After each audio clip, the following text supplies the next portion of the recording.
Hello, everyone. My name is Rose Simpson. I'm a librarian at the New Haven Free Public Library, and welcome to Co-Create. We have our creative in residence, Nadine Nelson, and our special guest, Patti. How do you spell or pronounce your last name? Moreno. Moreno. Okay, I don't want to mingle anyone's names. So, would you two like to introduce yourselves? Hi. Hi, my name is Patti Moreno. I am living in New Hampshire, and about 5 years ago, I finally started making quilts. I'd been saving up all of my family's denim jeans and shirts and denim tablecloths and like anything that we had used. And about 5 years ago, I was like, all right, I'm going to do it. I'm finally going to start making these quilts. I think we have enough. I think I've saved enough jeans. I've been making them since then. I have a bunch of finished quilts that I can share with you guys, some finished quilt tops, work in progress. I think I have one or two works in progress. And right now I'm just cutting up some blocks, basically squaring off some blocks of a quilt that I made from all of my old denim t-shirt or my denim button-down shirts.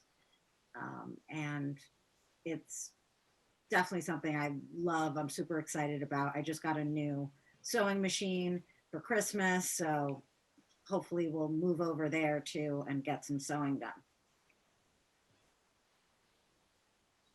Okay. I don't know. I don't think my lighting is the best. Okay. It's all good. We can see you. That's the important thing. All right, great. So I'm Nadine Nelson. I'm the chef, owner, and educator of Global Local Gourmet, which is an interactive culinary education company. And I'm also the creative in residence artist. And today I am cutting out stuff. I might draw, it depends, but I'm cutting out stuff for my portable vision board. I was supposed to do, well, we did do it, but we never got to the portable vision board part of a workshop that I did with my friend Nikki Katz called Art and Manifestation. So we'll probably do a part 2 and a part 3. And but I wanted to, since it's coming into the new year, do my portable vision board for 2021. Keep it kind of vague because 2020 has been an interesting roller coaster. So that's what I will be doing today. I guess I'll start with saying that how I met Patti.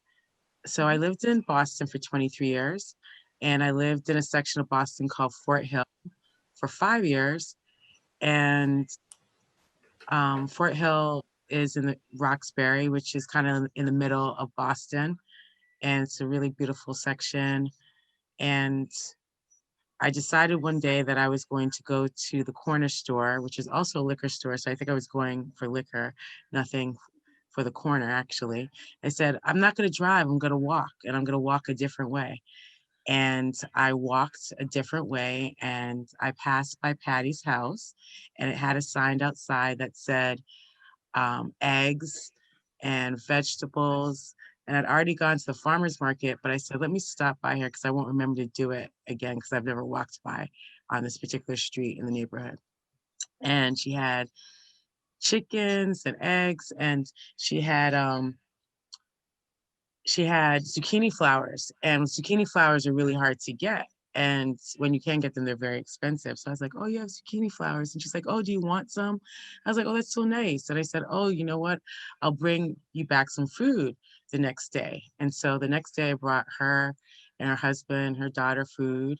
And they lived in a farm in the middle of Boston, and they had goats and orchards and vegetable beds. So she can talk to you about gardening, and she's written a book, Gardening by Cuisine.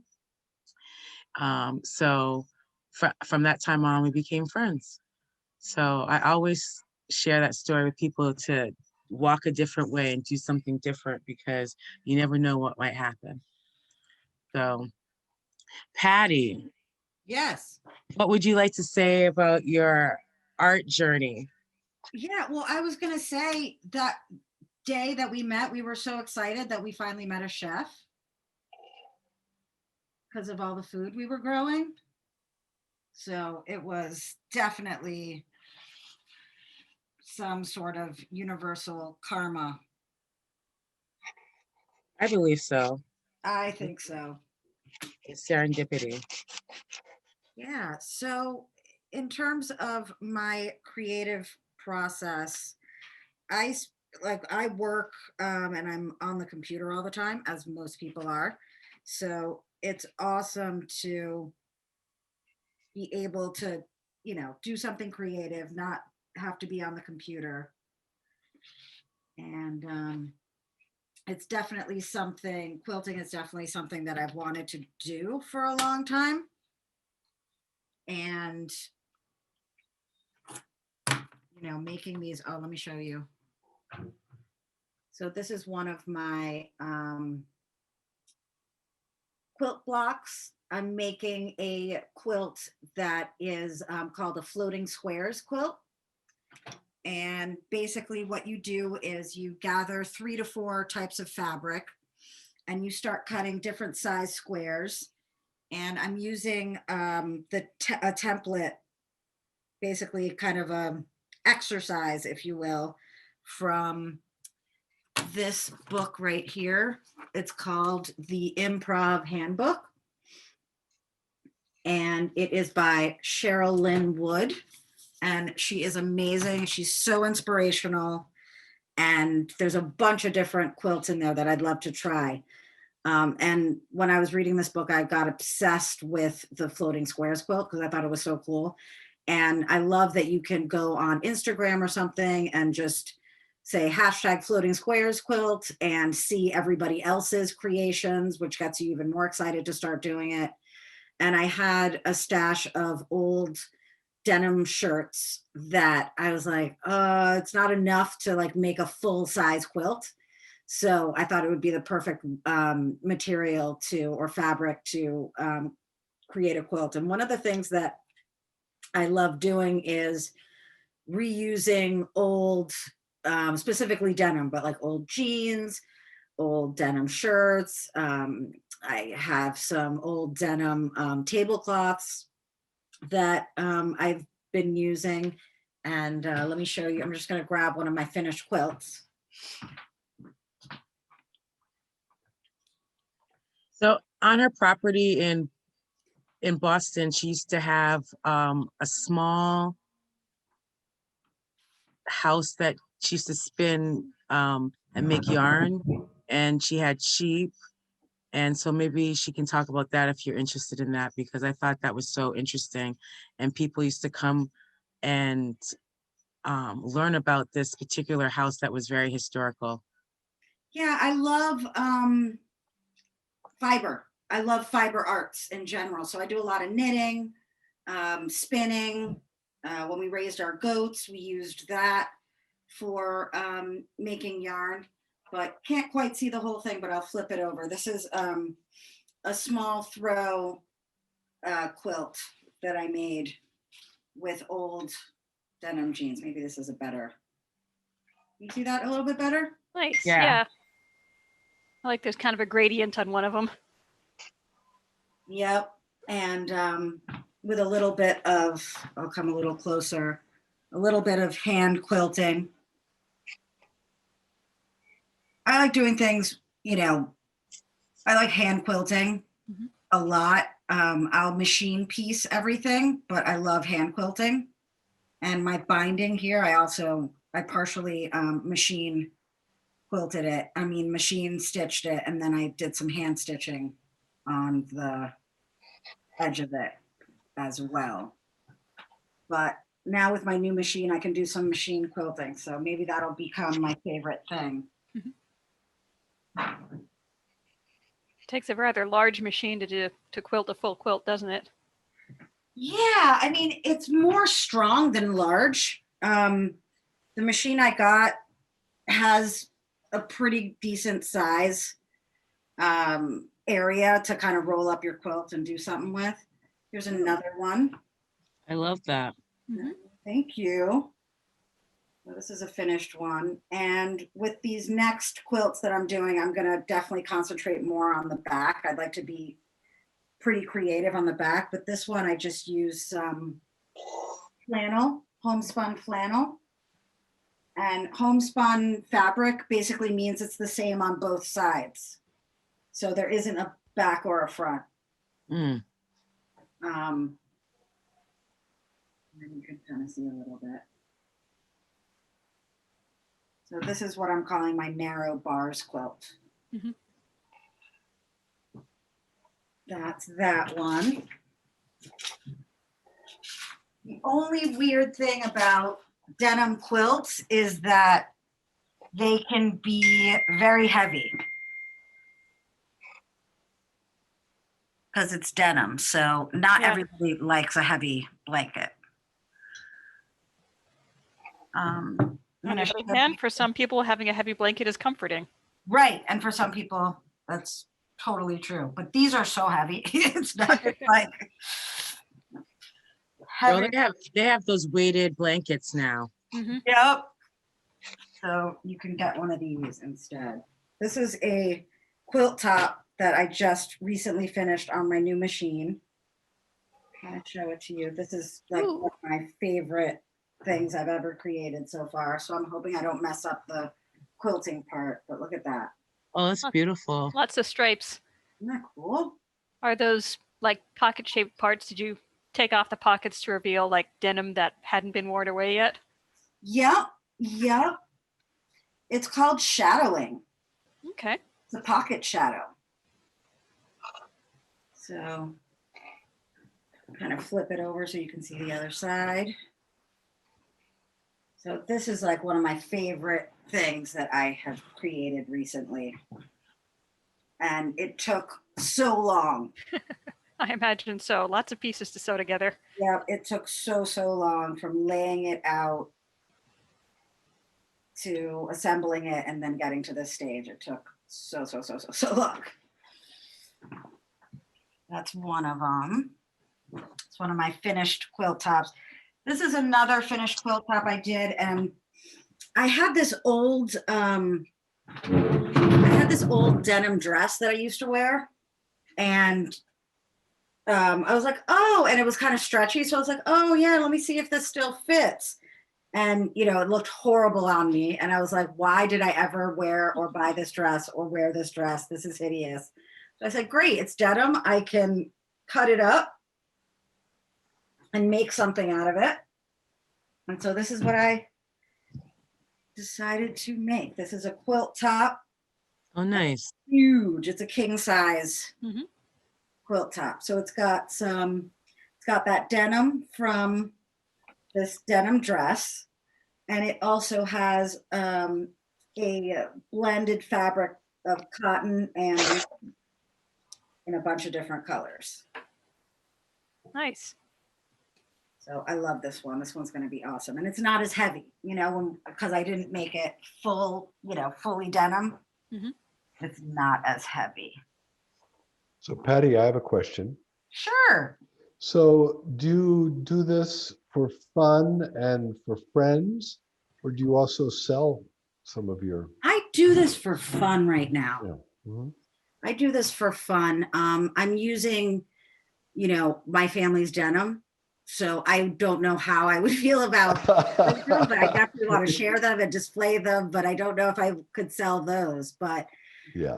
I can't wait to kind of finish this series of quilts, and then I'll just go to Goodwill or something and buy a bunch of jeans or.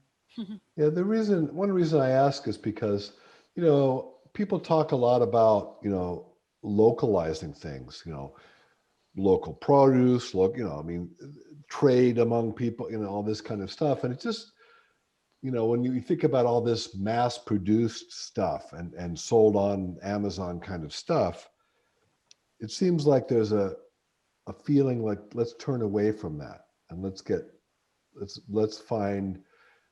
explore community, and let's have a commercial relationships and community as well. Nothing shameful in that, Mhm.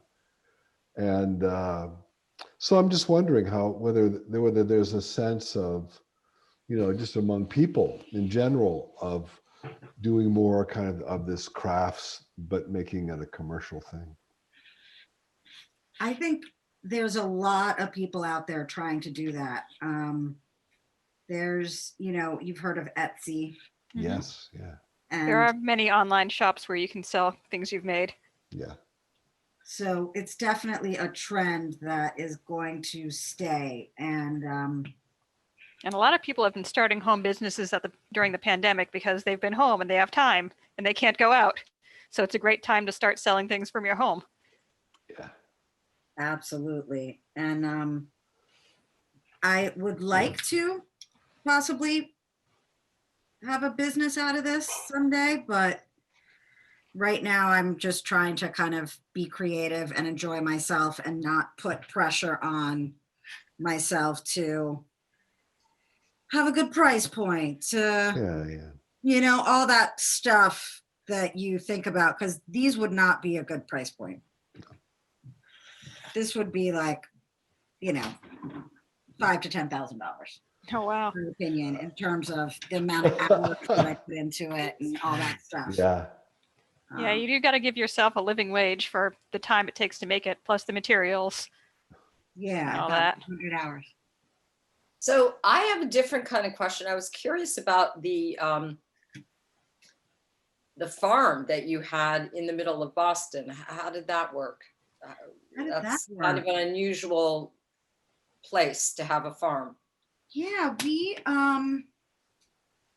had a 3/4 acre lot. So that's a lot of room in the middle of the city. And we wanted to beautify our area, and we wanted to try and grow some of our own food. Well, that doesn't surprise me as much as the animals. I figured there might be zoning to have, a flock of sheep or whatever it was that you had there in the neighborhood. I know on my street in New Haven, someone got like a variance to have a goat or two because they were drinking the goat milk, but that's also pretty unusual.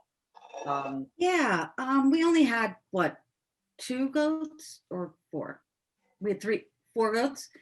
We had 4 goats, and they were mini goats. They weren't like full size, and they were female, so they don't grow as big as males and stuff like that. So in that sense, it wasn't too crazy.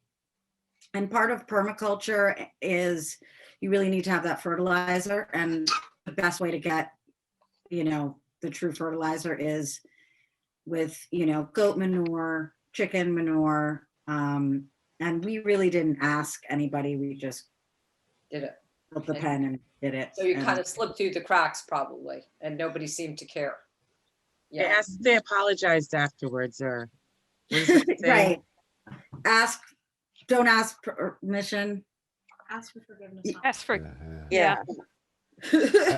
I think there are a lot of people with chickens in Fairhaven, neighborhood of New Haven. At least I see a lot of chickens there. Yeah. But I haven't never seen a goat there. And Not goats yet. are amazing. Like they are, you could clear, lots, Yeah. overgrown lots, because all they do is eat all day. actually, that reminds me, in New Haven, there's a park. Edgewood. Edgewood. Yeah, I Yeah. was going to say that. They bring the goats in the summer. I don't think they did it this summer, but they do it for that purpose. They eat the poison ivy and whatever. Yeah. Yeah, they Great. had an area fenced off.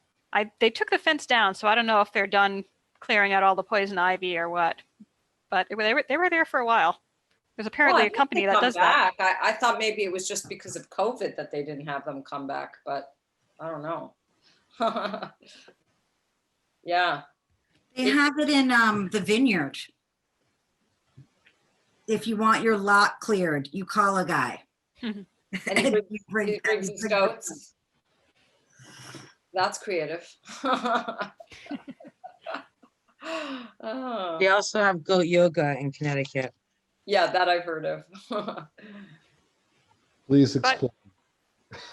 By the way, if anyone's watching on Facebook, I'm watching the comments there. You're welcome to type in a comment and I'll read it out for everyone who's up watching on Zoom.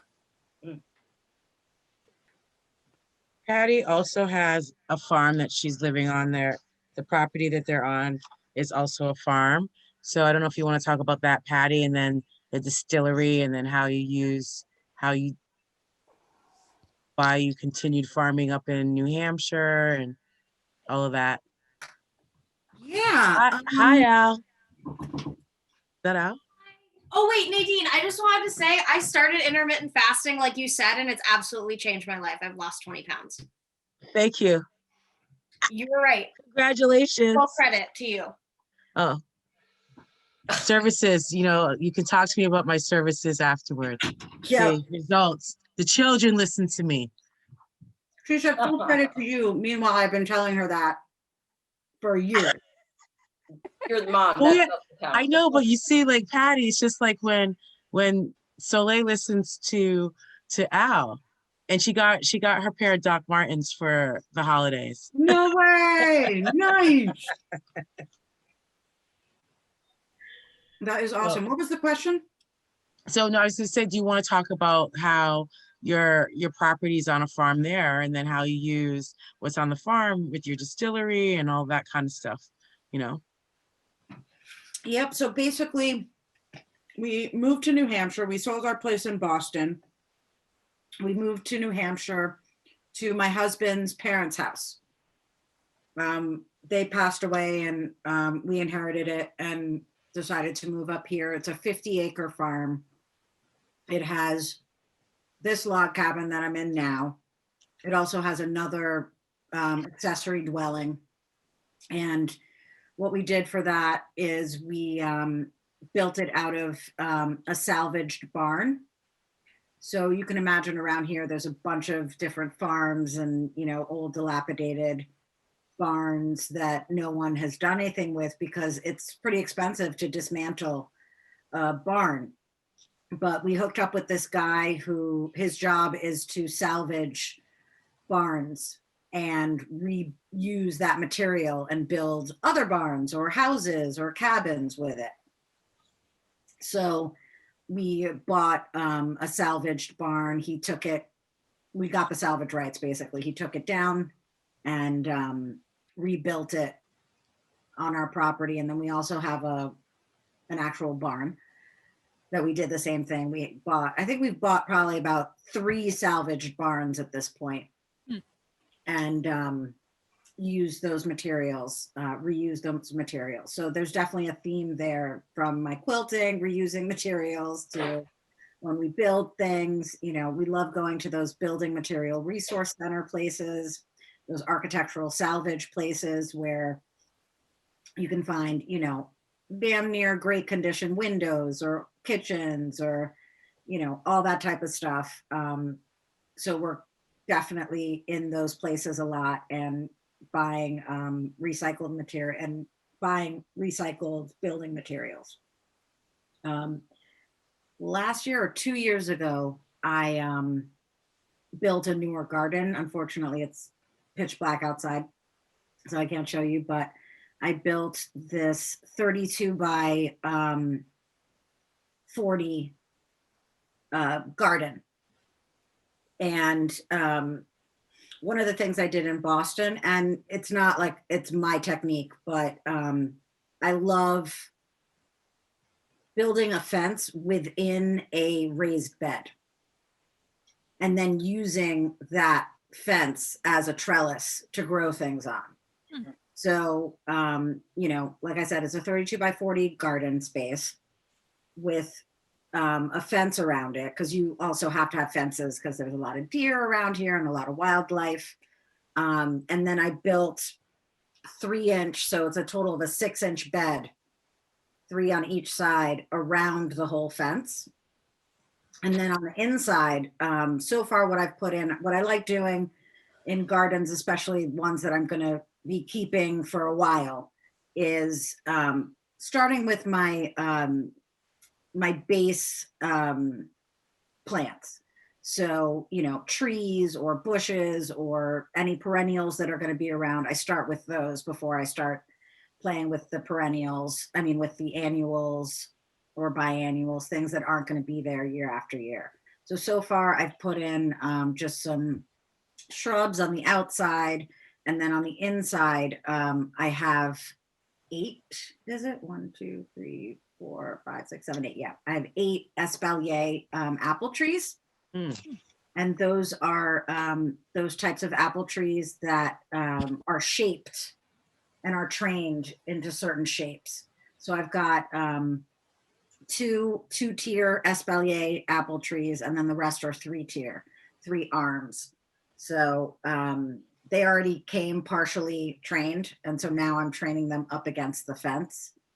They're semi-dwarf trees, and what's really cool about these is every branch is a different type of apple. Oh, So it's an espalier tree that has been grafted with, 3 to 4 different types of apples on each tree. Wow. Nice. So I did that along the inside. We've gotten some apples, but probably another couple years before I get a really, really good harvest. And I'm training them now to just grow that way, to grow longwise instead of up. And it's a pretty intensive, it's really intense what you have to do with espalier trees and pruning them. And, there's the first year prune, second year prune, third year prune. These are already 2-year pruned trees. So my first year is really their third year. It gets a little bit complicated, but they're beautiful. I love how they look along the fence line. And hopefully next year I'll plant more of my, foundation plants. That's the word I was looking for previously. My foundation plants. So more shrubs, trees, things that are going to be there year round, give them room to establish themselves, grow. And then I'll start putting in, more annual type plants, vegetables, things like that. Right now, I also planted some perennial herbs because that's part of my foundation plants. I want to have a lot of herbs everywhere. So I have these beautiful rosemary bushes, and they're doing well so far over the winter. Fingers crossed that they make it through. I've definitely had trouble overwintering rosemary. And, you go to California and people have rosemary hedges and they can grow rosemary all year. So I was like, let me try it with, a hardy variety, and we'll see if I can get it to establish itself and keep growing year after year.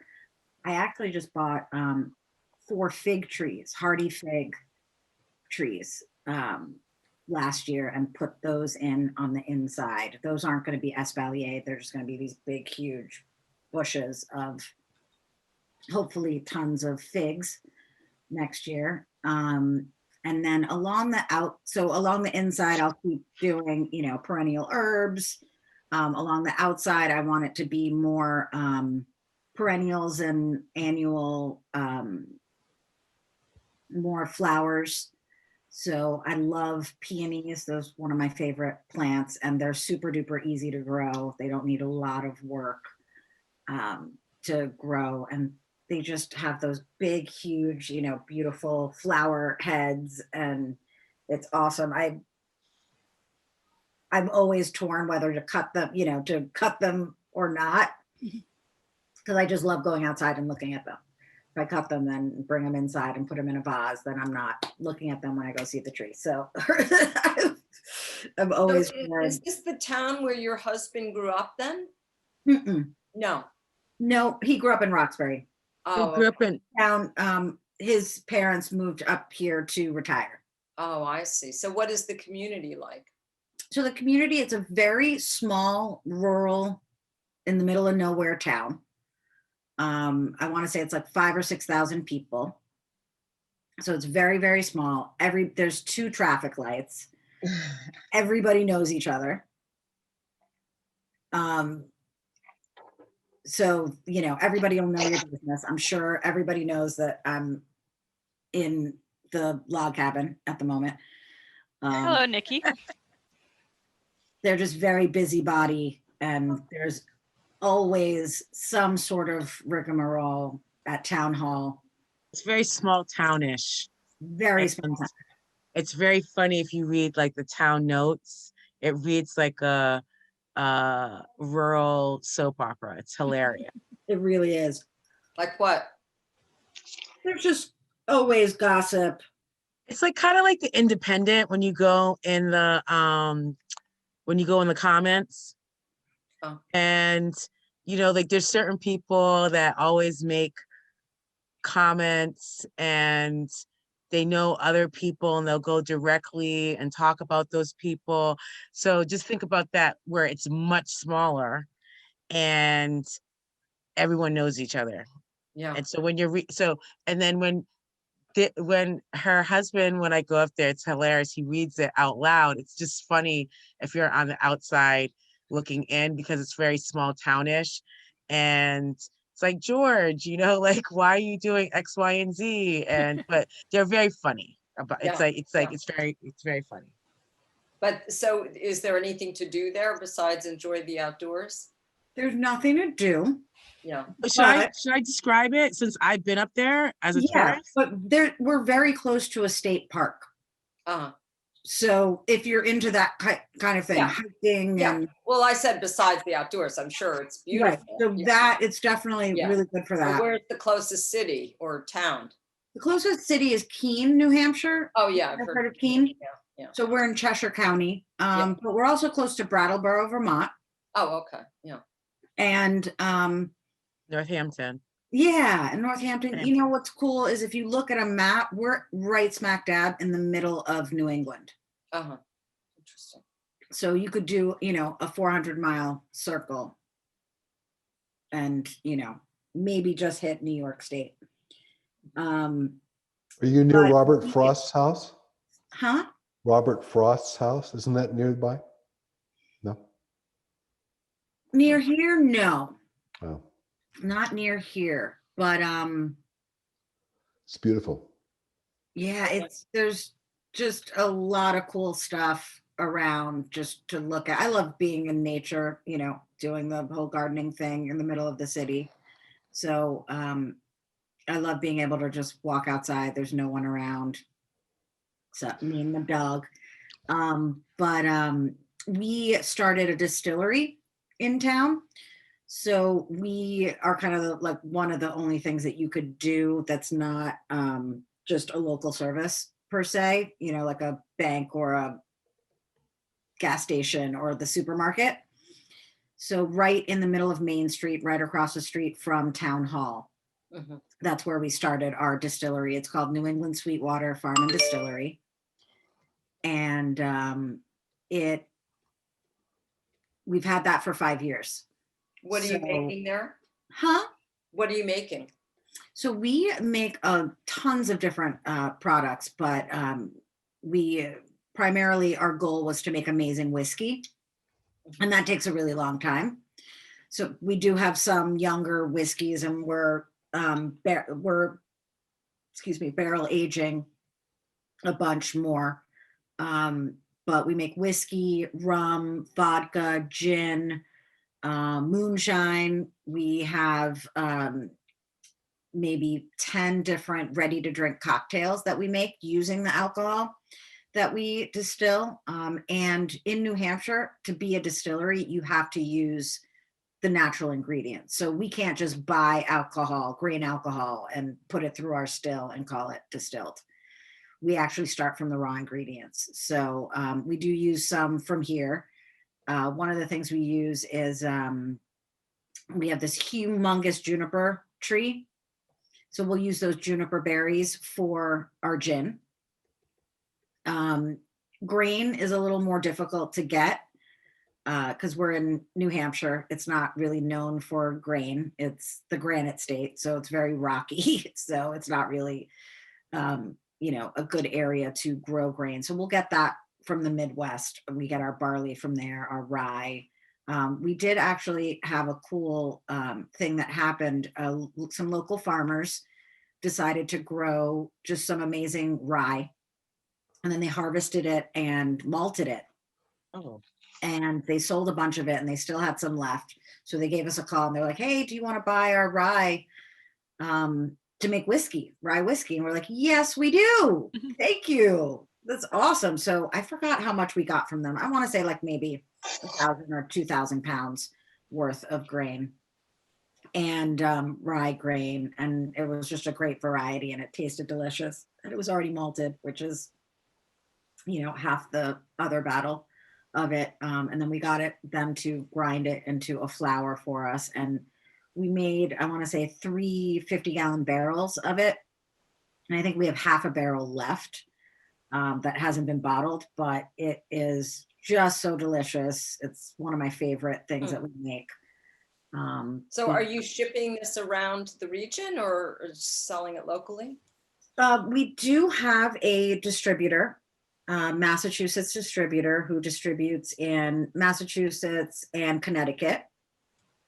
And the liquor business, it's a little antiquated and it's not that easy to necessarily have it everywhere. So in New Hampshire, it's a control state.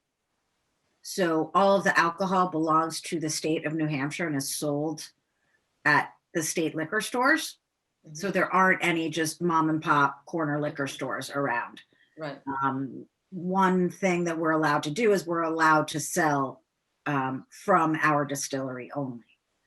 So we have a tasting room that's open Friday, Saturday, and Sunday, usually around 12 to 5. You'll find it open, and you can come into the tasting room, you can have some samples, and you can purchase the bottles right there. And that's where we have, all of our different varieties. And then I want to say in about 25 to 30 New Hampshire state liquor stores, there's about 85, 90 of them. We're at about 35 of them. And I don't know if you've been to these discount stores, but they're humongous. Yeah. You can barely find, like one time I literally went into a store and we were the last bottle on the bottom shelf in the furthest back corner. Right. No one's marketing you there. Thanks, guys. Yeah. Appreciate the placement there. Yeah. I'm on your website right now. I'm looking at this Clark and Chesterfield bourbon. Yep. 107 proof. Are you kidding? 107 proof. Oh my God.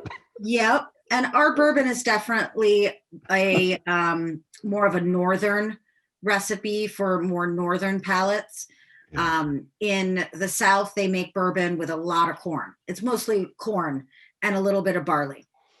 Sometimes their mash bill has a little bit of rye in it too. Well, I think rye is the coming whiskey these days.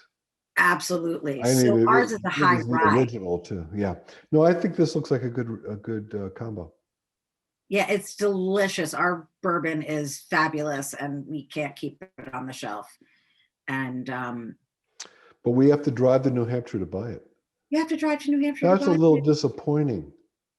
Well, yeah, you know what? I was going to say that the trip up there that, I've been up there a bunch of times and it's really nice any time of year. They're, like we're in the middle of a pandemic. So I don't know if you really want to go necessarily vintage shopping or anything like that, but you can do that, antiquing. In Keene, there's some good restaurants. There's a really great bookstore. Keene is like a really cute, smaller Amherst, Northampton. There's Brattleboro, like she said, there's Northampton, there's Amherst. So, and in between, there's a whole bunch of natural things to be able to do. So if you like hiking, if you like swimming and watering holes and stuff like that, it's really pretty. I like places where when I go up there, there's like, when you go to New York, when you go to Boston, there's plenty of things to do. I like that there's not a lot of things to do and you can decompress and it's really pretty. They have a bunch of cabins around 45 minutes away, Patty, or half an hour? Yeah, it's like 25 minutes away. Yeah, 25 minutes away in Orange, Mass.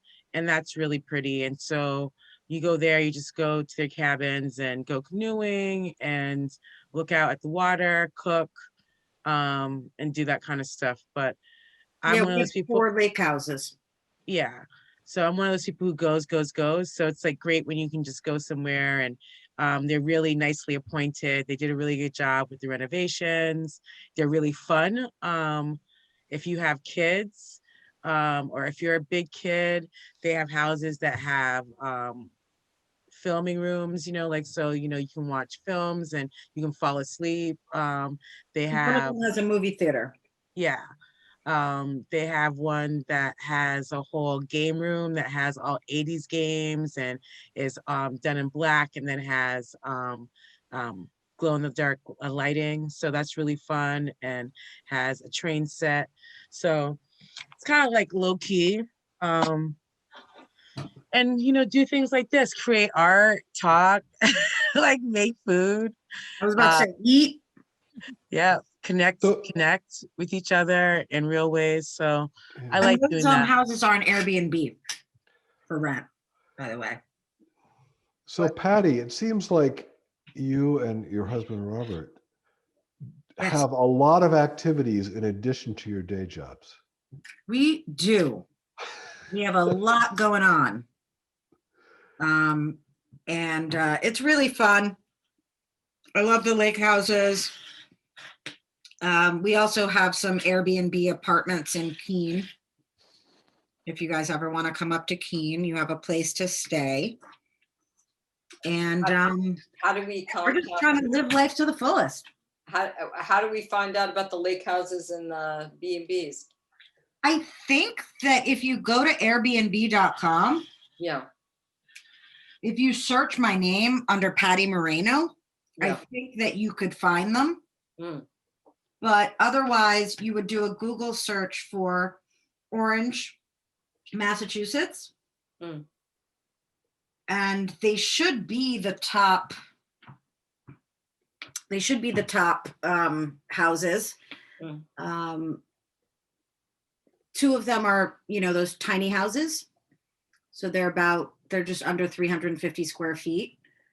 And we rebuilt them from top to bottom.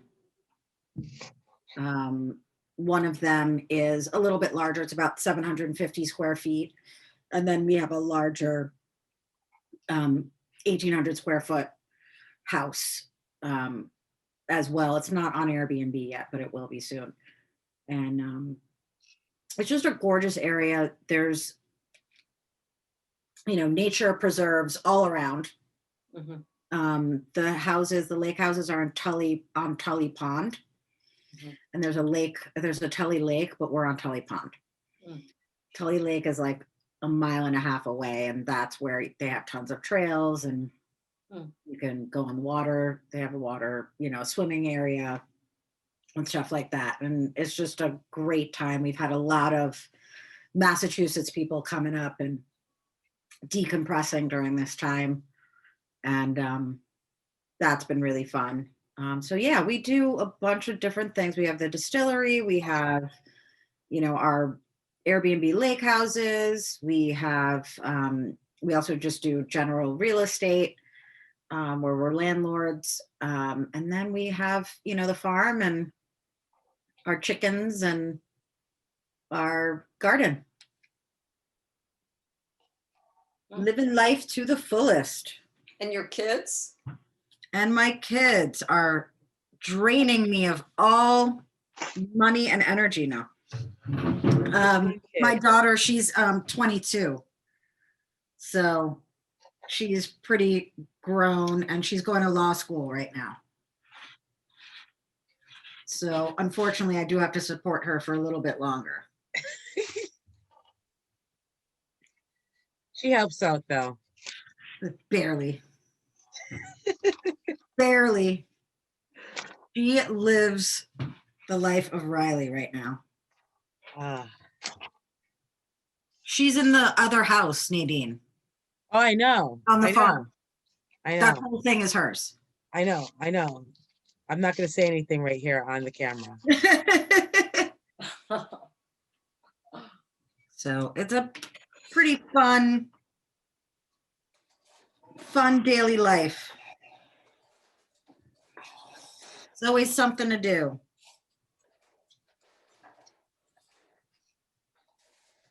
What are you working on, Nadine? I'm just looking through these magazines and cutting and trying to figure out where I'm going like for 2021. I love your vision boards, actually. Inspiration. Nadine, know? could you explain what a vision board is for anyone who hasn't heard of them before? Sure. So vision board is like visualizing, putting your intentions and what you would like to manifest into a visual form. And the whole idea is that, you know, you can write them down. I don't know if people know about the artist way and artist pages, writing pages. And so you do like, you can do 3 pages a day, you can manifest like that, or, you know, you can do it visually, you can do both. So it's a way to just, you know, acknowledge some of your goals, some of your dreams visually. And then you're supposed to put it in a place where you can see it all the time. So I'm going to make a portable one. So I'm going to make it with these. I might cut these in half, or I might just make it this size. I've done them before where I've done them into a square and made them into an accordion. And so you can just put it in your bag and just take it out and look at it to remind you and keep you kind of on track for your goals. So are people making vision boards? Are people doing resolutions for the new year? Are people making black eyed peas or collard greens and cornbread or any other traditions? I think Italians make lentils because I think they look like coins.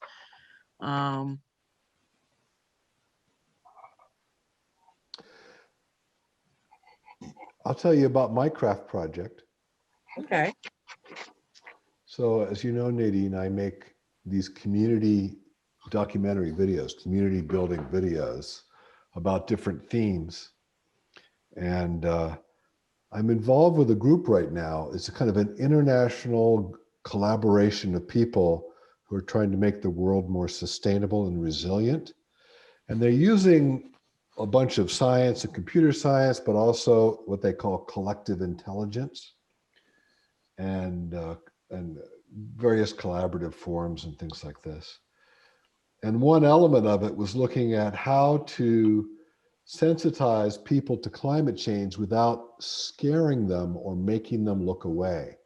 Because climate change and global warming is so frightening that people can't countenance it. It's just too overwhelming. They turn away. So the idea is to think about ways to educate people it's really starting with a more of an appreciation of nature and an understanding of how nature and humans are woven together. And so I started thinking about my local river, the Mill River, because it's a half mile from my house, right down here on Chapel Street. And I walk down there. But then I also walk around East Rock Park and I kayak up there, and I go fishing up in Sleeping Giant. So it's like, in a sense, and then I thought, well, geez, maybe I could tell the story of this river, because the story of this little river that's only 17 miles long actually tells the whole story of humans' relationship with rivers and with streams, and you know, all the things that rivers and streams bring us, you know. So I just started, after the snow, a week and a half ago, I said, you know, snow really sets off the water from what's around it. So I went out, I basically shot from the top of the river to the bottom of the river in a 2-day period when the snow was really fresh and clean. You know how that is before it starts to muck up. But then I put it out on Facebook and I said to people, this is what I'm doing. What should I basically started to crowdsource the content and the shape of it. And people gave me all this feedback. Originally, it was just very few words. I'm usually very wordy. in my pieces, but this has very few words. It was all just visual, looking and listening. But then people said, oh, I want to know more. So now I'm going back and getting some more, not overwhelmingly, but just some stories and some people that really go deeper, you know. So it's kind of fun. And I think of it, I mean, in some ways it's kind of like quilt making, you know. You bring together all these different images or patches, and, you know, films are a little bit like that. What did How long you is it? about? Pardon me? How long? Well, I was thinking, since the river is 17 miles long, I was thinking of making the film 17 minutes long. Okay. But it'll really be ruled by the content. You know, you don't want to be too arbitrary. And so I'm interviewing people, like I'm interviewing a birder, Mm. and I'm interviewing a professor at Yale who's a water scientist who monitors the river, you know, and various people. A person from down in Fairhaven who's just a neighborhood person who helped build the trail there, you know, through there.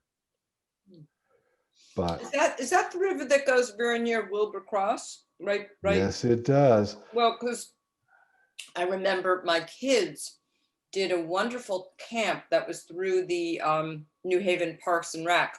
Yeah. Eco Adventures, I think it was called. Yeah. And they used to, I think they kayaked in that river. Yeah. Oh, yeah.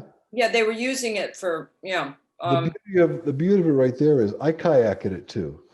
And the reason you can do it is because there's a tidal dam or a tidal barrier that holds the river in, but also keeps so it doesn't just drain down to muck twice a day, you know, not very attractive.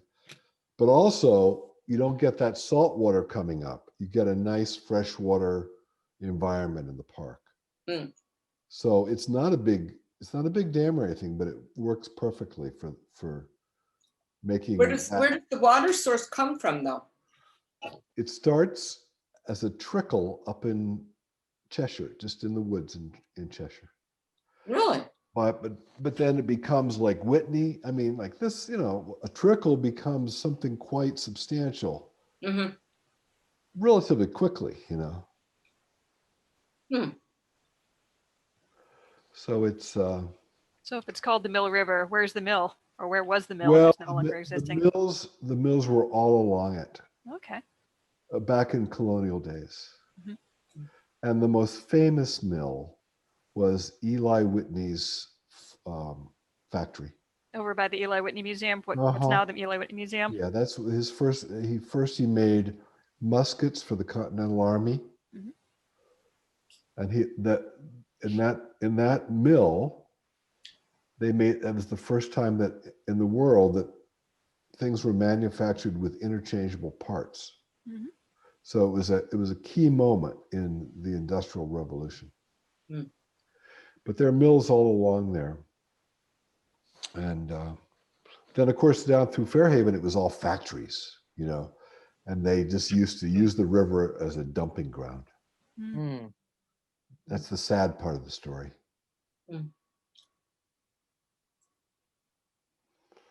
But Is anyone else working on any projects? I'm drawing now. I'm just drawing. I'm working on the project of eating the cookies that I just baked. What kind of cookies? were they? Well, I made a batch a few weeks ago. I don't even remember. And they started out as chocolate chips, but then I decided they should have, you know, oatmeal and raisins and peanuts and other things in. And I made way too much for one person to eat. So I roll them up and I freeze them and make them into like the slice off things, which is really dangerous because at any moment when you make a cup of tea, you have these cookies dough ready and all you do is slice them and pop them in the oven. You know, it's great, but it's not good. But the problem with these cookies is they're not crispy enough. And I think I followed a recipe that told me, that's what it was. Yeah, I remember this now.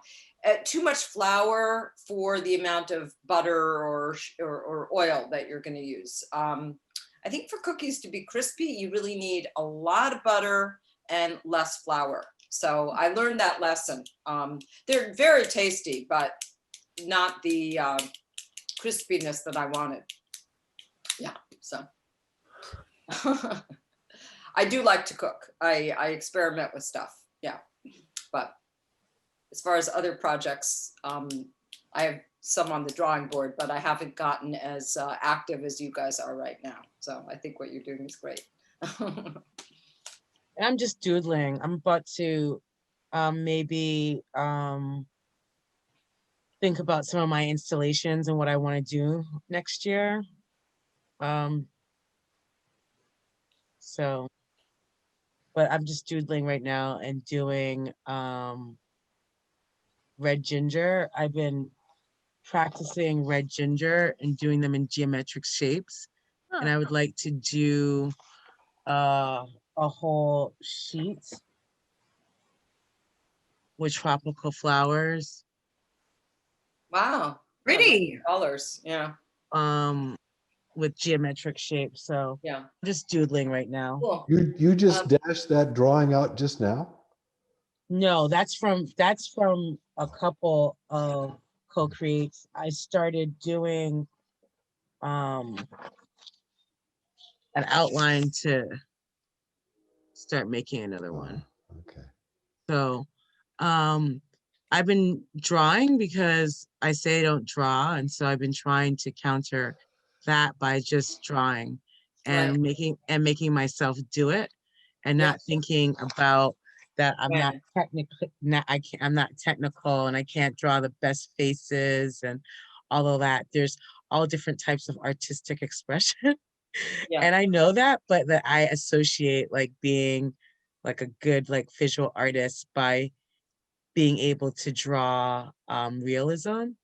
And I'm never going to be a good realist drawer, but I think that, you know, I can do some, I like expressionism and modern art, so I can find some kind of practice within there, I guess. You know, this idea of being a realistic artist, I mean, to me, you know, I had that idea. Because I had friends who I thought were amazing artists, and I would compare myself, and all that did was make me feel like I better not play in the art world at all if I'm gonna do that.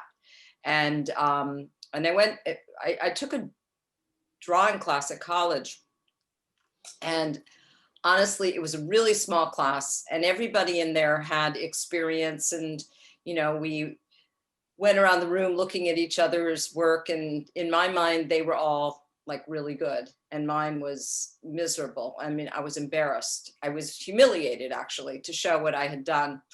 And the teacher took my work and he taught the class one day, showing them how they needed to break out of their ruts by showing what I did, to my humiliation, you know, because I thought what I did was, you know, hideous and embarrassing. So, but he was making a point, which I thought was a really good point.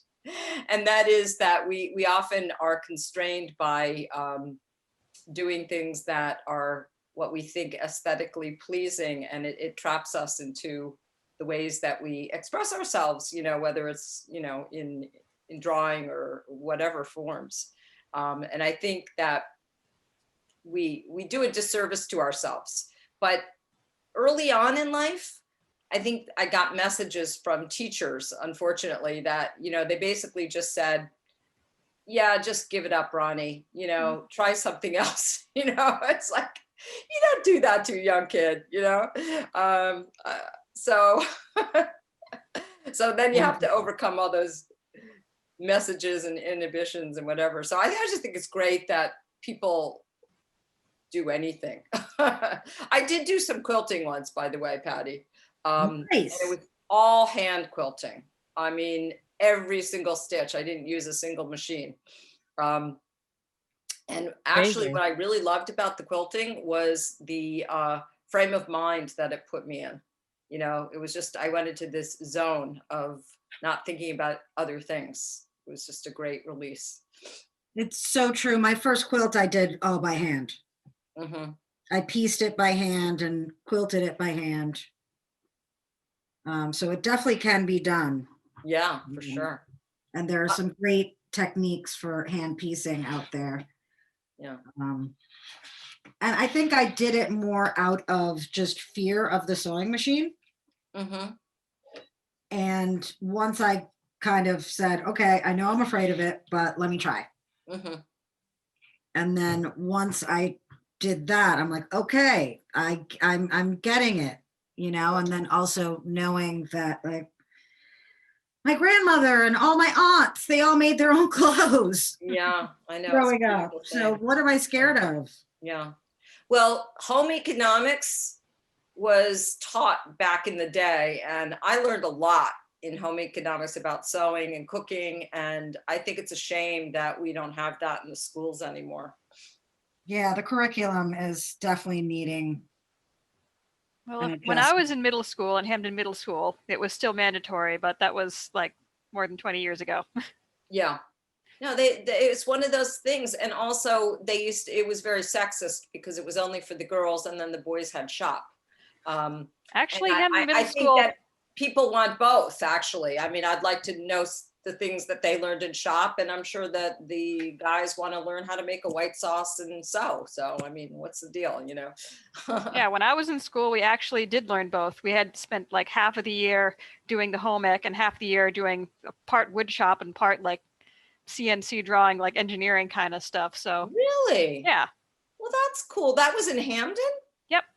Wow, that's pretty cool. I'm impressed to hear that. Oh, yeah, music, art, sewing, cooking, shop, those are essential skills. Mm-hmm. Definitely. Nikki, what are you working on? Thank you for being here. Thank you for having me. I'm being quiet because I'm tired. Not tired. Sorry. I'm tired. I'm over here coloring in a coloring book. All right. I just need to, I don't know, just be Chill relaxed. out. Yeah.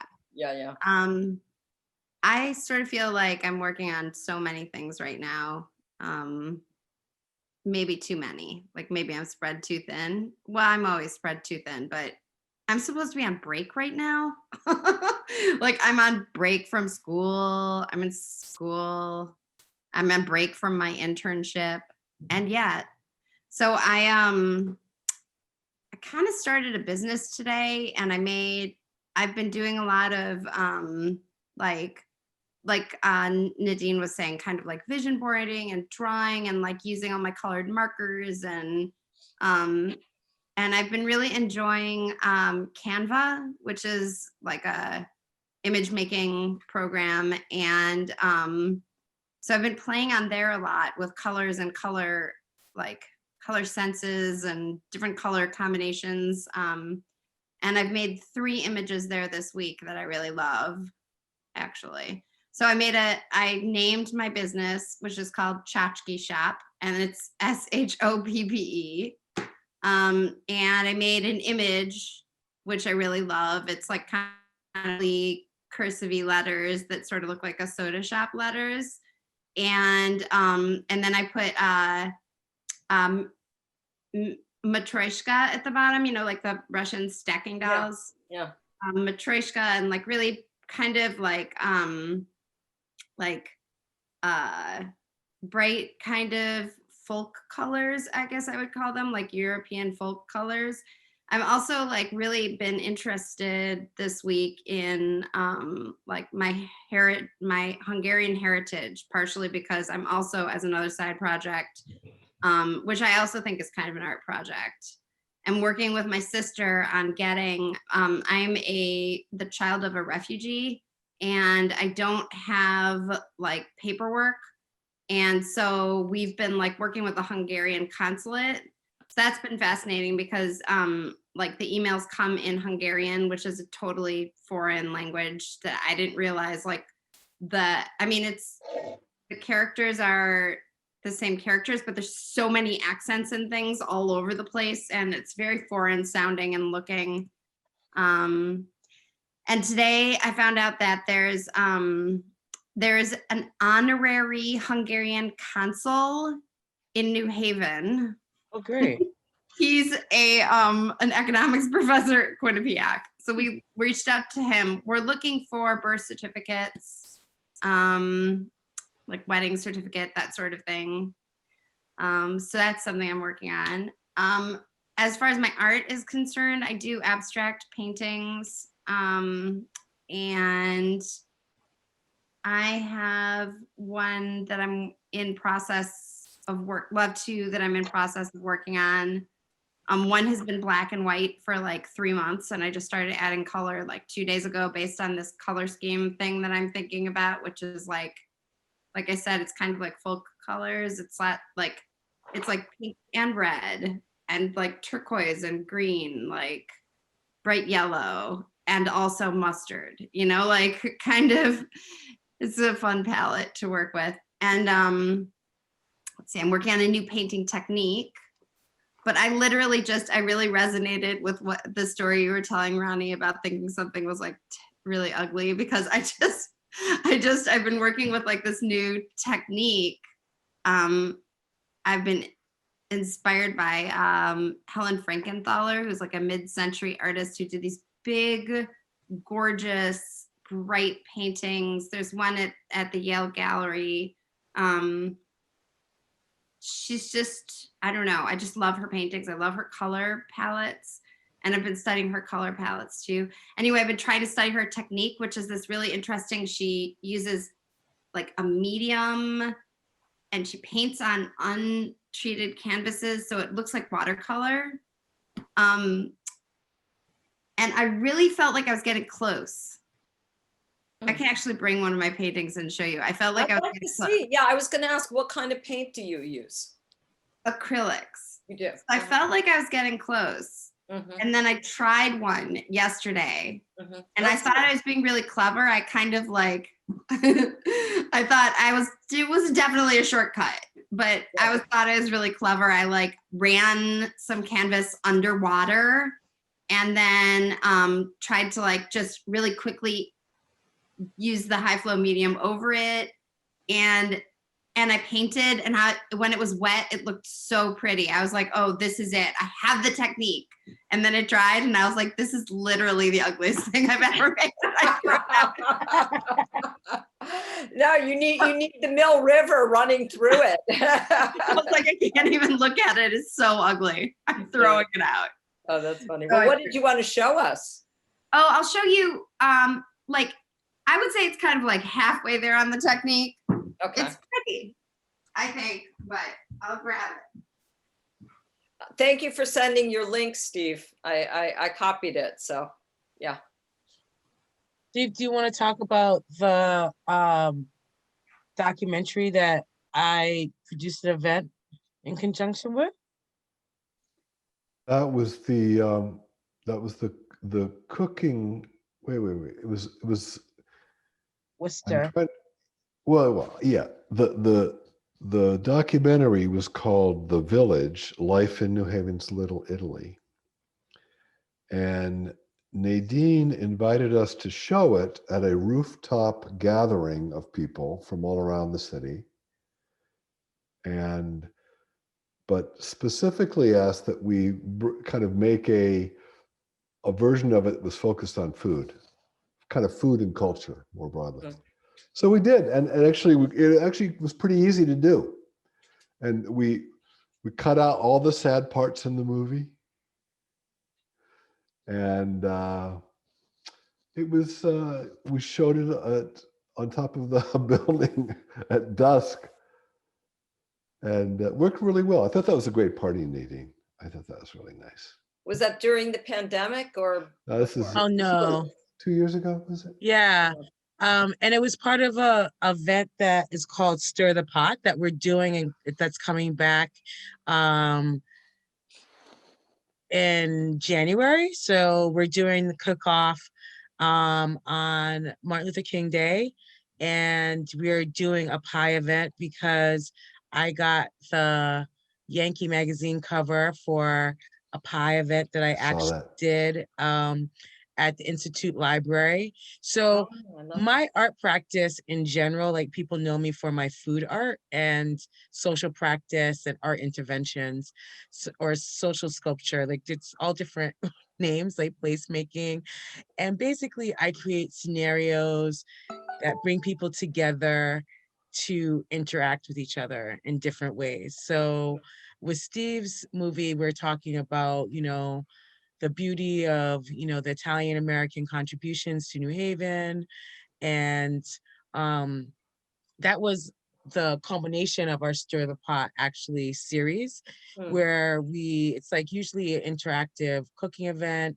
There's someone who's a speaker, and then we usually do a reading, and then we talk to each other about what we can do in regard to activism. So the whole idea is to, you know, showcase people who are doing really great work in regard to their passions. And so activism can be like starting a garden, doing a film, you know, being an alder person. Um, so that's what the Stir the Pot is all about. And so for Martin Luther King Day, we'll be making pies, and we will be talking about activism. The week beforehand, my co-create, I'll be doing with Catalina at Catalina's Bakery. And so she'll be doing sweet pies and I'll be doing savory pies.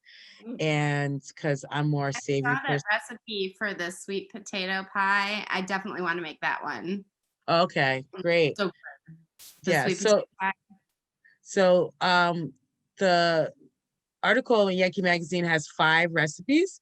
And so I tried to cover New England as much as possible. And also, being that I am a cooking teacher, do things that people could do and have levels of success. So like there's an Indian inspired pot pie. So in New England, we're all used to pot pies, but this has like curry and different vegetables. There is with phyllo Mhm. dough. There is a winter vegetable tart, and that uses ricotta. I don't know if I use ricotta or goat cheese, because Yeah. I recipe tested a bunch of different recipes. So like the Mm. cover is a pear and cranberry recipe with cheddar cheese. And I did I did a fresh cranberry one, and then I did one with canned whole cranberries. And that was interesting. And I didn't even see which one they chose. I think they chose the one with the whole Fresh. canned. Oh, the canned? I think they chose the one with the cans, Huh. actually. The one with the And can came out really pretty. Yeah. Both of them were really good, but I think the one with the They're cans like was to the better. recipe. Good. It's Huh? not like all the recipes are there. Like when you're in the article, you like click on a link to get to the recipe. Recipe, You know what I yeah. mean? It's not like all listed right there. So Mhm. I Right. didn't click into that one. So I'll have to. Mm. check Right, that yeah. So that was like the it's cranberry, pear, cheddar, hazelnut crumble. So I said when I was coming up with that recipe, so I had to pitch like what pies I was gonna do. And so um they had to be winter pies. And you know, like I deal with like seasonal food, and winter there's not a lot of, you know, food in season. So I was like, what am I gonna do? What are my favorite vegetables? You know, what can I do that when you Google it, it's gonna come up and it's gonna be new and fresh, you know? So there's a lot of cheddar and apple pies, but Yeah. there weren't any pie and cheddar pies. And so I wanted to do that pie because that was like a favorite pie growing up. I'm Jamaican. And so we don't really have like we have pies, but not like American pies. So Yeah. they're like different pies, you know. So I love American pies. I love like potatoes. I love like things that are kind of, I love Jamaican food, but I love like those like macaroni and cheese and mashed potatoes. And so I was like, what can I do in regard to that? So I said like for the cheddar and pear pie, I said, who can I channel to make sure that I get a cover? So I said I didn't want to channel Karen. I wanted to channel Karen's sister, Chloe, who is the liberal and always bringing the really good food to the events, you know? So that's who I channel. And then I want to be a little bougie with the hazelnuts, because I love hazelnuts. The other recipes, you guys are not getting my jokes. Maybe some people are. Got it. The other recipes where I did Patty, the Puerto Rican shepherd's pie. Okay, you did do that one. All right, that's Yeah. awesome. Yeah, so, and the editor, the food editor said that that's like their her family's new favorite. And so that's made with like maduros, which is sweet plantains. So you boil the plantain, and then instead of like your regular shepherd's pie, which you use, you know, potatoes, you use the plantains, and there's cheese, and then the meat filling has olives and capers, and it's kind of like piquant and really, really good. So it's like I tried to flip some of the version of the pies so people would be excited to add them to their repertoire. And the winter vegetable tart uses I want to give parsnips a shout out, because when I discovered parsnips, I'm like, I don't understand why more people in New England do not eat parsnips. I know. Parsnips are so underrated and so They're so underused. good. Yeah, they're so good. I don't use them that much, so They actually make amazing chips. If you slice them thin and fry them like potato chips, they are the best chips ever. So Yeah. good. They're really good. Yeah, I just had some parsnip chips, Rose. At Aldi, they had a root vegetable. I never usually buy French fries. I always make my own. Thank you very much. But it was root vegetable, so it's like carrot, parsnip, and beets, and they're really good. Wow. Frozen. Frozen, yeah. They'll probably only be there, like Aldi has their items go through, like it's just a specialty item. Yeah, So yeah. So it's I fun didn't use too. parsnip in soups, but I know people do the mashed parsnip thing as like a side dish at Thanksgiving. That's a common use, but I haven't done that. Yeah. Yeah, Try roasting them. Potato replacement. What? that's the only other way. Roasting. That's is the only way roasting. I've made them. Yeah. Just like slice them and roast them. Yeah, But yeah. Yeah, Well, they're what really good. vegetables ain't good roasted? Yeah. yeah, root vegetables. Hey, Nikki, so let's see the painting. Oh.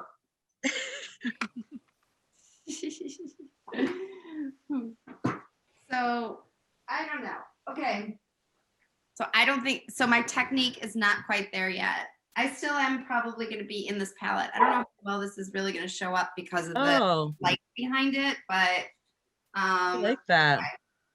so it's like I don't know, oranges and greens and yellows and stuff, but like you can see where the technique works better in some places than in others. Like this, I did this section last, and by the time I was doing this section, I was getting, I don't know, I was getting the paint to stay moving more.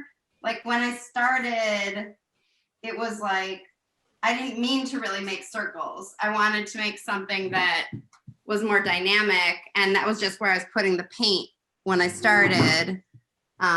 And unfortunately, because I'm not doing the technique right yet, like the paint stayed. And I was just like, no, don't stay there. And I tried to kind of like correct it, which is what you see the rest of the painting is like me trying like different levels of like water and like high flow medium and stuff, trying to like get the paint to move. And it's like, no, it's not going to move. So, but usually I don't work this big either. I've been trying it on like smaller pieces because I don't want to waste, but then I get bored. I get bored and I just want to do something bigger and more like ambitious and whatever. But so I'm having fun with that. And I was invited to submit an abstract for an international conference. I'm working on that. Is that for social work? Yes. Good. Congratulations. Looking at power dynamics in social work educational environments. through the lens of a philosopher. So anyway, I have a professor who's working with me, and that's been kind of fun. I made a meme today. You made what? A meme. Oh, Okay. A social work joke meme. Oh, is that, so you made that one?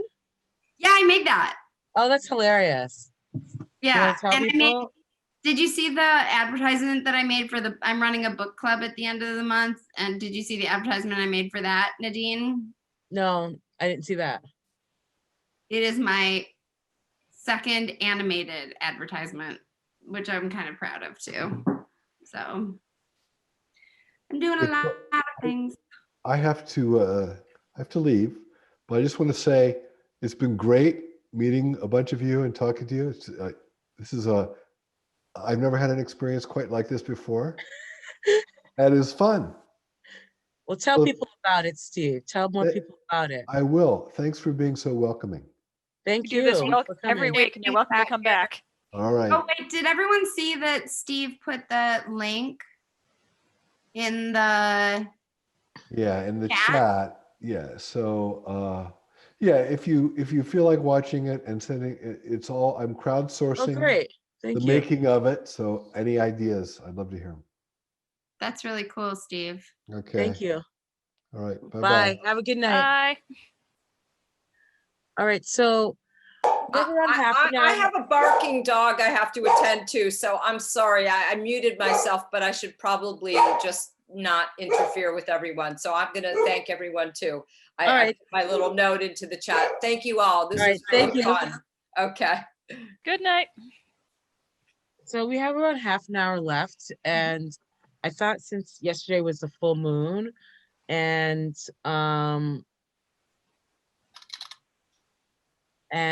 tomorrow is New Year's, if people wanted me to do their cards, I would. Cool. So I have a bunch of different sets. I have goddess cards, I have inner goddess cards, and I have cards that I've made for a couple installations. I have affirmation cards and flower cards. So if anyone wants me to do your cards, Patty, do you want me to do your cards? Sure. Great. What do you want me to do? You want me to pick for you or? Yeah, pick. Great. Patty, you're making a quilt. I am making a quilt, and here's some of the. It's hard for me to see, like, is that the pattern on the fabric, or are those squares that you've, like, is the pattern made out of squares, or are those squares you've already sewn together? Yeah, nope, these are blocks that I've already sewn together. Here's the back. Oh, cool. Oh, wow. But you just like did them so perfectly that it looks like one piece of fabric. Yep, yep. Because I saw you're using like these really exact like measuring things. That's so pretty. Yep, these are actually old denim shirts. Oh my that goodness. I cut up. See? Yep, I cut them up into squares without using a ruler. I just did it with a scissor and just it came out the way they came out.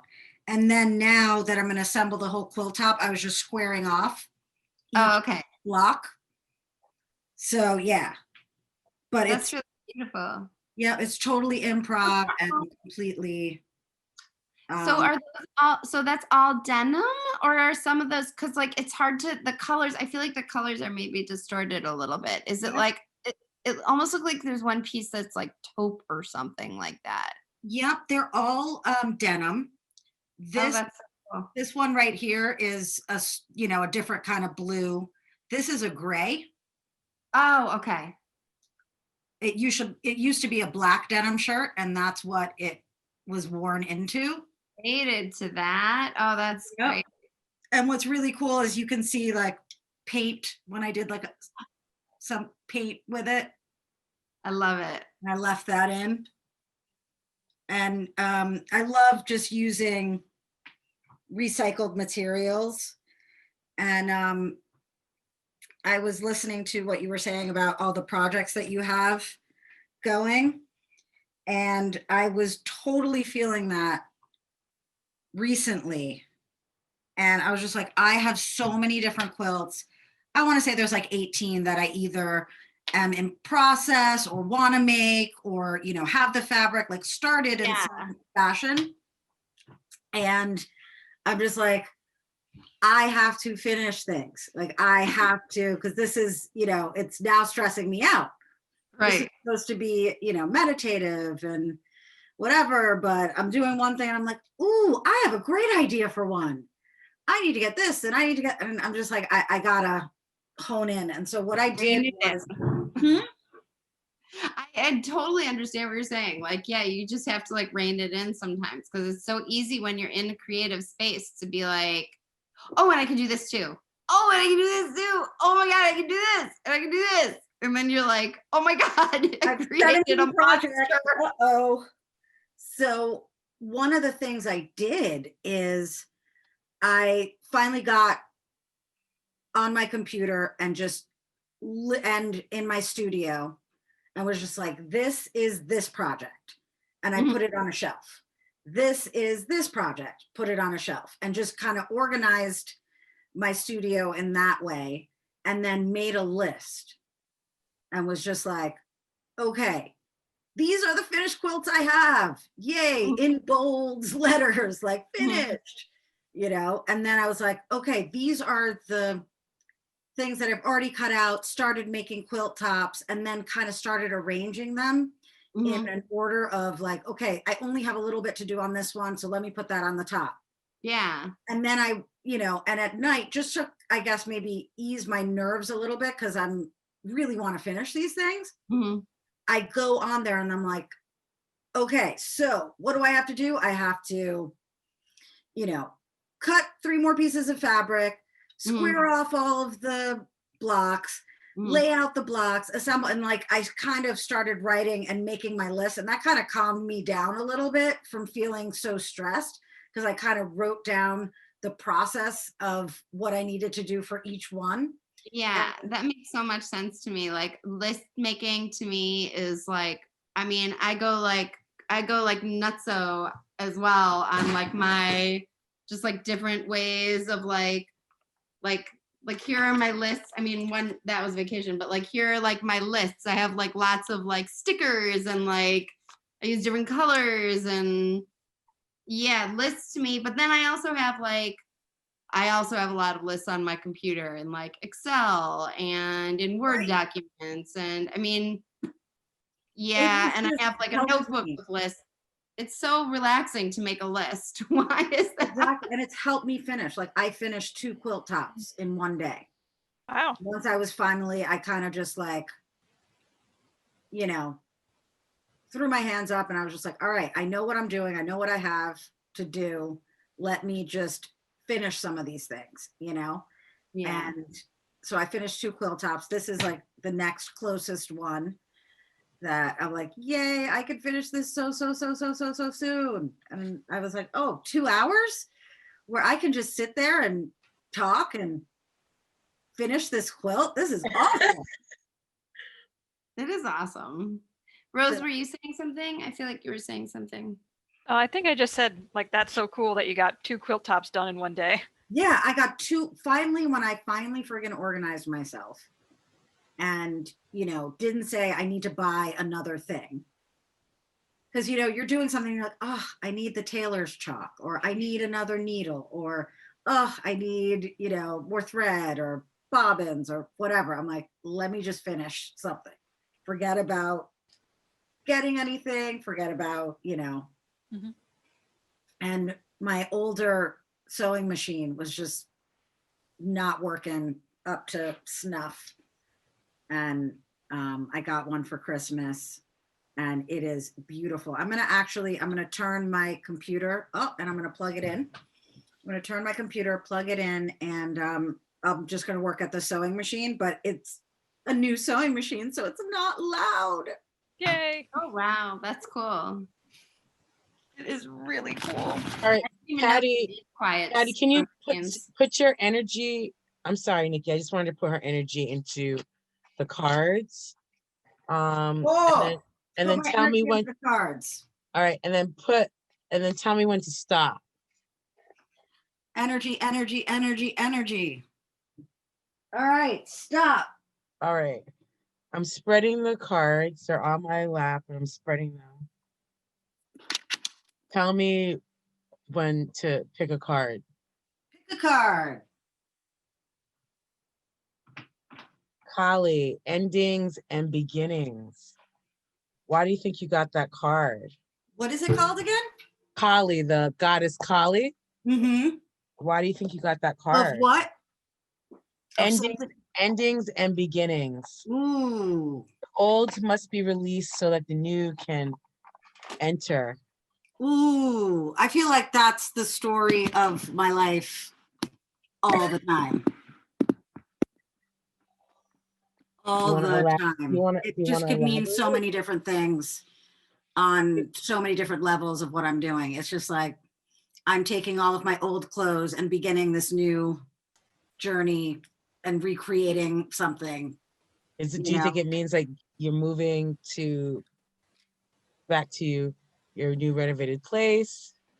No, I think it's way more general. Yeah. I think it's way more general because I'm not really ending, being by the lake, which I can go anytime. You know what I mean? But I think in the real estate that we do, a lot of the stuff we're getting is at the end of its life and we're redoing everything from scratch, and, creating something brand new. So I think it can work on a lot of different levels. All right. And I will choose between the flower cards, or do you want to choose between, I'll send you the longer message. I'll take a picture and I'll send it to you via text. Okay. All right. Do you want to do flower cards? Or do you want to do affirmation cards? What's a flower card? Flower card are these cards that I made for a show that I was in, and they're for our body, ourselves. That book growing up, female reproduction. It was to celebrate a show to celebrate the 60th anniversary or 40th, I think, some anniversary. And flower cards have to do, like with florology, has to do with kind of in Victorian times, talking about female reproduction and issues like that without having to explicitly talk about things. Okay, I'm past the whole female reproduction.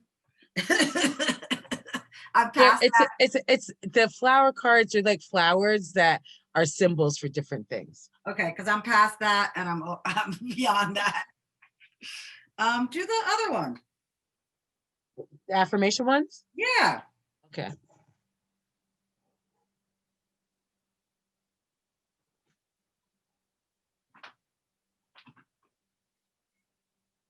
All right, tell me when to stop. Well, one fell out. So okay. I think that's your card. I think that's my card.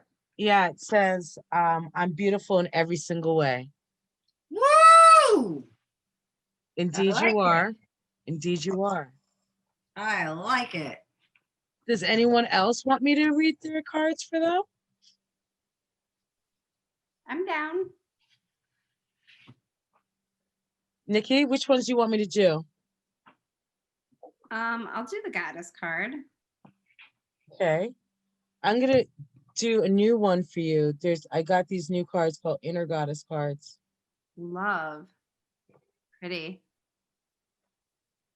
They are very pretty, actually. Oh, that's so pretty. I love that.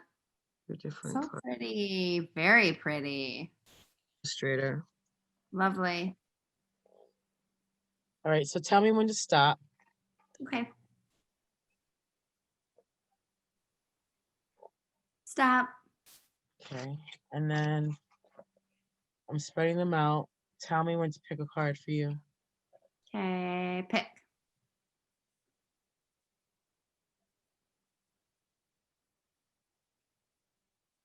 So it says, freaking beautiful. It's better to be absolutely ridiculous than absolutely boring. Why do you, why do you think Perfect. that? I know. Why do you think you got that, Nikki? Because I'm freaking beautiful. That's why. I'm definitely not boring. Because I am not basic. That's why. I will, let me put the card in here and I will also text this to you. But Yes. it says, normal is not for you. Don't be afraid of that. And it says, you are here to march to your own beat. I'll just leave you with the sacred ritual for right now. Use the art of self-expression to free your beautiful strangeness.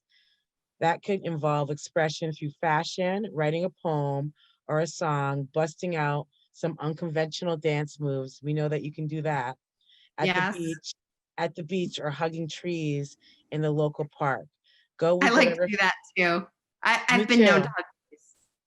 I'm a tree hugger too. That's why we're Yeah, friends. I do love to hug trees actually, as a practice. Go with whatever feels joyfully freeing for you, freaking beautiful soul. Aww. I love it. I love it too. And fly my freak flag. and then you have the choice between the affirmation cards and the flower cards. I'll take the flower. You made them? Yeah, these are the ones I made. Cool. Can I see one?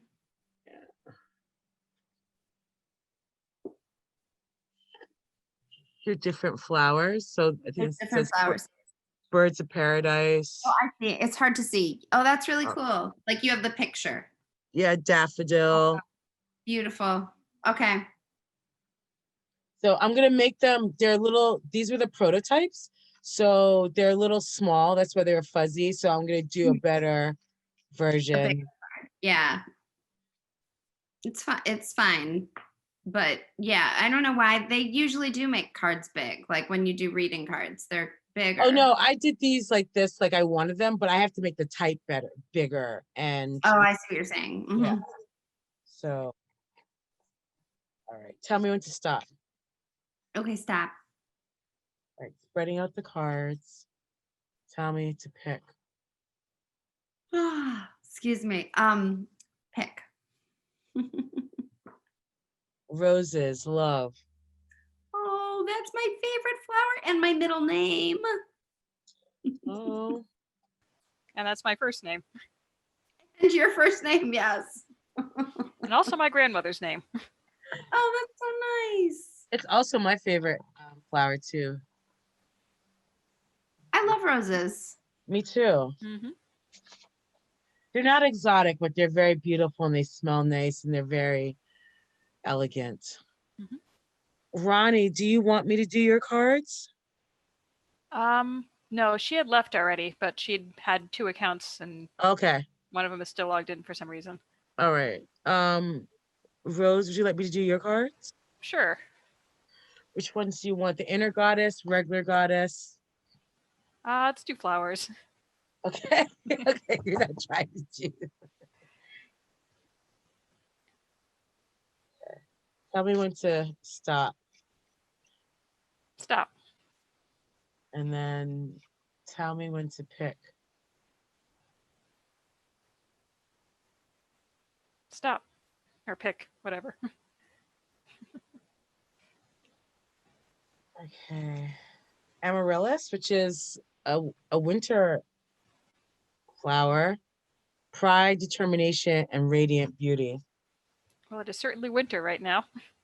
I know. Those are some of my favorite flowers too. They're really pretty. Yeah, I really like those flowers as well. I didn't know they were a winter flower though. What does that mean? Oh, like that's like they're a Christmas flower, like a holiday, like right around now. Yeah, like, you're right. You grow them inside. I don't know when they grow them. I just know that when I have had events that I know that they are, this is the time that they have them. And that's how I got familiar with them when I used to have an event called Winter Holidays. And so I would always use them. They have the candy cane ones, they have pink ones, they have red ones, they have white ones, but they're just really pretty. And you get like, I think like during Christmas, they a lot of times will sell them in like a box. I've grown them like out of the box, kind Okay. of like where you get the bulb and you put it in a pot and you grow it yourself. I did that with paper whites this year. It's nice to do an indoor flower, I guess, during the winter. They're pretty. Yeah. So what are people doing for New Year's during this pandemic? That's such a good question. I've got nothing in particular planned. We are like the designated house for 2 of my children's pods. So they're each having a person. So I'll have 2 extra kids in my house. So it will be me and 5 kids. Or teens, I rather should say. 5 teens. And I do not know what I'm doing. I think I am going to hide in my room. That's my plan. My plan is to hide. No, I think I'm going to have them play. We've been playing some board games and stuff. I sort of That's like fun. playing board games. Do you have any I favorite like board games? We definitely like the classic like Uno and Scrabble. But I got a new game for them for Christmas called Exploding Kittens. I've heard of that one. That one has been fun. And I got one other game that I haven't been able to get them to play yet, and I'm hoping to get them to play, which is called Super Slow Sloths. And you have to come in last. So, so the goal of the game is to be as slow as possible. So you try to like sabotage yourself. That's the goal of the game, is to sabotage yourself. So, but it's all cute. They're cute. The new games are really cute and silly. But we like classic games too. What does everybody else have planned? I think I'm going to maybe pop into my friend's virtual party That sounds nice. for our organization. They're going to do like, they have DJs, intentions, like twerking. Oh my God.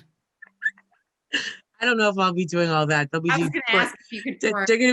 gonna be doing twerking lessons. I don't know if I'll be doing all of. All right.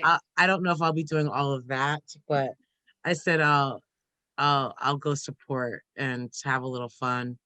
Sure. And I think D Nice is having a party, so he's been wonderful during the pandemic, DJing. So I'll probably show up for a little bit of that. Sounds good. So you're gonna do dance parties then? Yeah, I'll do a dance party by myself.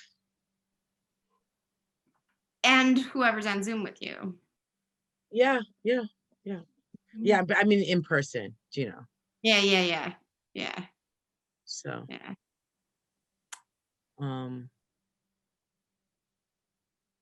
I'm going to bed. You're going to bed? Yes. Yeah, we know you're gonna go to bed. I don't know if I'll be up till 12 o'clock either. Unless I take a nap, I'm sure I will not be up. So that will be interesting, especially if I drink any champagne. So I know I'll be asleep. So we'll see. It doesn't seem like there'll be any ball dropping or any kind of festivities like that. So I guess they'll be virtually on television. There'll be a ball drop. I think Are they doing that in New York, or it's all canceled? I don't know. It must be canceled. Yeah. I had a friend who did that once, and apparently it's kind of overrated. Like, you're crowded for hours, you can't go to the bathroom at all. So it's Oh no, I tough. did it in high school. We didn't go on the street and do, like, we were away from all of that. and we're in an apartment where we could look at everything. So that was great. But yeah, like all of that is very overrated being out there, especially if it's freezing cold. Oh, it's horrible when it's freezing. Oh my I've done God. it a couple times. It's so dumb. I'm sorry. Have you done it? Well, Patty's from New York, so that's why she's Yeah, saying you can't that. get close. You can't see anything. You can't get close. You can't move. Once you get in your spot, you're in your spot. Like, that's it. And then one cool thing is, as soon as the ball drops, all the subways are free. You just walk right in. I did hear that people wear adult diapers to go there, which is really disgusting to me. So I was really like, when I heard that, I lost all interest in even watching it. I was like, I can't even watch it anymore now. No. Too strange, too strange. All right, so I'm going to wind down. I'm going to say thank you to Patti for joining me for our art date. I really appreciate it. I hope that people learned a lot about creativity, multitasking, productivity, artistry. Can you hear that? Nope. No. That's so amazing. Beautiful. Now I can hear that a little bit. Yeah, just a little bit though. I wonder if the ones that, because Rose, I wanted to sew at MakeHaven because I did not want to, I am not a hand sewer, as you can see, Rose, like my hand sewing is awful. Patti, I'm making a runner. And so with doilies, and so I want to make a bunch of them for an installation that I have, but I want to use a sewing machine. So I thought it was going to be loud. I haven't tried the machines that I usually do it at a maker space. And so I want to see that so I can be doing what you did today. I can't wait to see it. Or you could come over to my place. Yeah. You can use my sewing machine. I Yeah. got two now, so. I know. Soleil wanted to, she wants to invite herself. She said she wants to get out of Connecticut. So She is welcome anytime. Anytime. Come on by. Come hang out. thank you. So everyone have a wonderful, safe, and fun New Year's. Set your intentions for joyous and much better 2021 than we had this year. Soak your black-eyed peas. Get your protein of choice for your greens. I don't know what people's New Year's traditions are. If you need a recipe for cornbread, get ready to make some pie on Martin Luther King Day. Next week, we have Lily McKnight from Lady Maid. I'm looking forward to that. And tell your friends and share our videos after they're made, because they're on. Yep, they're on the New Haven Free Public Library Facebook page. Check the videos. Everything, all the Co-Create, all of Nadine's other programs are recorded and there for you to watch anytime. All right. So thank you. Good night. Thank you. This was fun. Thanks, Patti. Mwah. Love you. Talk soon. Love you too.